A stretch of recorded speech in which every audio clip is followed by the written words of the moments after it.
ان کی سخاوت تو بے بہا تھی. دربار میں ہمیشہ جو آتا اس کو کچھ نہ کچھ دیتے. کوئی آ جاتا کہ میرے یہاں پر یہ کمی ہے, اس کو وہ دے دیا. کوئی آ کر کچھ مانگتا اس کو دے دیا. سب کو عطا کرتے, سب کو عطا کرتے. وہ ہے نظام الدین اولیاء. ان کے دربار سے بھی منگتا خالی ہاتھ نہیں لوٹتا.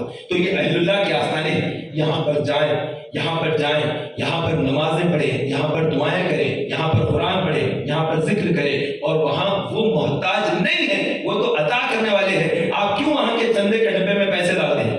کیا آپ علماء کی صحبت اختیار نہیں کیے؟ کیا آپ دین سے وابستہ نہیں ہیں؟ کیا بالکل باہر ہی پھرتے, کچھ معلومات نہیں ہے, وہاں گئے چندے کا ڈبہ دیکھا ڈال دیا؟ نہ, آپ کا پیسہ اچھائی کے لیے استعمال میں ہونا ہے, شیعات کے فروغ کے لیے استعمال نہیں ہونا ہے. اور وہاں پر شیعات پھیل رہی ہے. آپ اہل سنت و جماعت ہیں, آپ اس بات کو ذہن نشین رکھیں. وہاں چندے کے ڈبوں میں آپ کا پیسہ ڈالنا تباہی مچا رہا ہے. آپ ہی بربادی کا سبب بن رہے ہیں, آپ ہی رقم ڈال رہے ہیں. وہ غریب نواز کو بھی پسند نہیں ہے کہ وہاں کے آستانے کے اندر جو شیعات گور پھیل رہی ہے اور لوگ لالا کر اہل سنت پیسہ ڈال کر انہیں پروان چڑھا رہے ہیں. نہ, ہم سنی ہیں, اہل سنت و جماعت ہیں. ہم یہ ہرگز یہ چیز کو قبول نہیں کر سکتے.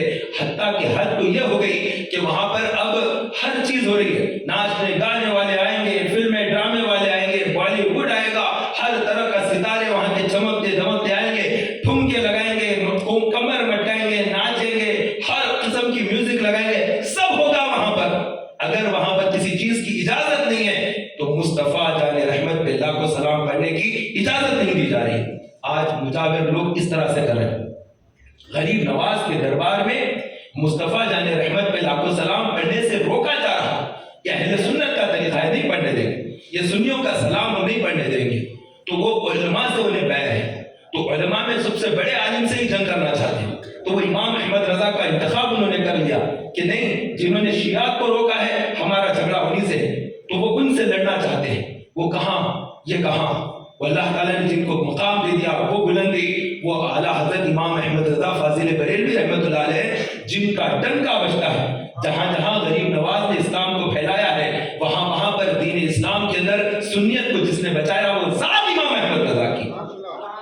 ورنہ پھیل جاتی وہابیت, پھیل جاتے لوگ غلط اور اپنا اپنا عقیدہ دے جاتے, اور ہمارے اوپر مشرک کا لیبل لگا دے, ہمارے اوپر خبر پرست کا لیبل لگا دے. کون ہے وہ جو اہل سنت کا لیبل ہمیں دے کر انہیں وہابی گستاخ رسول کا لیبل لگا؟ وہ ذات امام احمد رضا کی ہے, اور تحریک اسلامی امام احمد رضا فاضل بریلوی کے طریقے پر چلتی. وہی طریقہ, وہی راستہ جو سیدھا ہمیں اجمیر پہنچاتا ہے.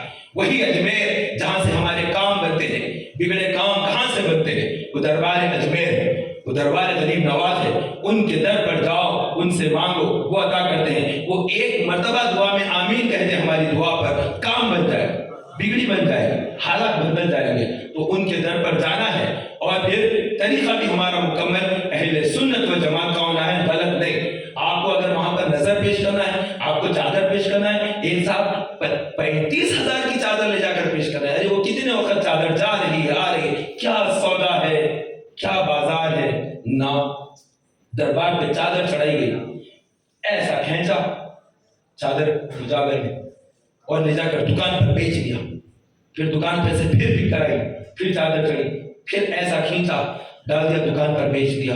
لوگ خرید رہے ہیں, بیچ رہے ہیں, خرید رہے ہیں, بیچ رہے ہیں. یہ کیا ہو رہا ہے, یہ کیا ہو رہا ہے؟ کتنی مسلمان لڑکیاں ہیں جن کے لیے برقع نصیب نہیں ہے پہننے کے لیے, اور آپ وہاں پر اتنی مہنگے چادریں چڑھا رہے ہو. آپ کو کیا ہوا؟ آپ کو مسلمان غریب بچیاں نظر نہیں آتی جن کے گھروں میں چراغ جلنا مشکل ہے, جن کے یہاں پر لائٹ کا بل پے کرنا مشکل ہے, جن کے گھروں میں فین لگانا مشکل ہے, گھروں میں تڑپ رہے ہیں بچے؟ کیا آپ کو اپنے محلے کے مسلمان بچے نظر نہیں آتے جن کی اسکول کی فیس نہیں پی کی جاتی؟ اسکول میں بچوں کو کھڑا دیا جاتا ہے, گیٹ کے باہر کھڑا کر دیا جاتا ہے, ان کی بے عزتی کی جاتی ہے بچوں کی. آپ کو وہ مسلمان بچے نظر نہیں آتے جن کو بھوک سے تڑپتے ہیں؟ ان سب کے لیے آپ نے آنکھیں بند کر لی, اور آپ سمجھتے ہیں کہ غریب نواز کی خدمت مال کے ذریعے کروں گا. نہیں, انہوں نے کب مال کو چاہا ہے؟ ارے وہ تو غریبوں کو نوازنے کے لیے آئے ہیں, اور اللہ کے رسول صلی اللہ علیہ وسلم نے غریبوں کی شان بیان کی. غریب مسکین یہ 500 سال پہلے جنت میں داخل ہو جائے گا. لوگ ابھی جنت کی خوشبو بھی نہیں سنیں گے, اس وقت جنت میں داخل ہو جائیں گے. یہ ہے شان غریبوں کی, اور یہ غریبوں کو نوازنے والے ہیں, ان کی غربتوں کو دور کرنے والے ہیں. آپ اپنے پیسے کا صحیح استعمال کیجیے. آپ کا پیسہ علماء اہل سنت کی کتابوں کے لیے ہے. آپ کا پیسہ مدارس اسلامیہ کے لیے ہے. آپ کا پیسہ دین کے لیے ہے, سنیت کے لیے ہے. آپ کی مسجد کے امام کے لیے آپ کا پیسہ ہے. سن رہے ہیں میری بات؟ آپ کی مسجد کے غریب مؤذن کے لیے ہے آپ کا پیسہ, نہیں ہے وہاں کے لیے, نہیں ہے یہاں وہاں ڈالنے کے لیے. اپنے محلے کی مسجد کے غریب مؤذن کی خدمت کیجیے, اللہ قبول فرمائے گا, اللہ آپ کو اجر عطا کرے گا. اس سے بڑھ کر کوئی اور حقدار بھی نہیں. کون ہے جو اتنا چھوٹا کام کرنے کے لیے تیار ہے کہ نہ اس میں پیسے ہی کتنے ملتے ہیں, 4,000 5,000, اس میں کیا کمائے گا آدمی؟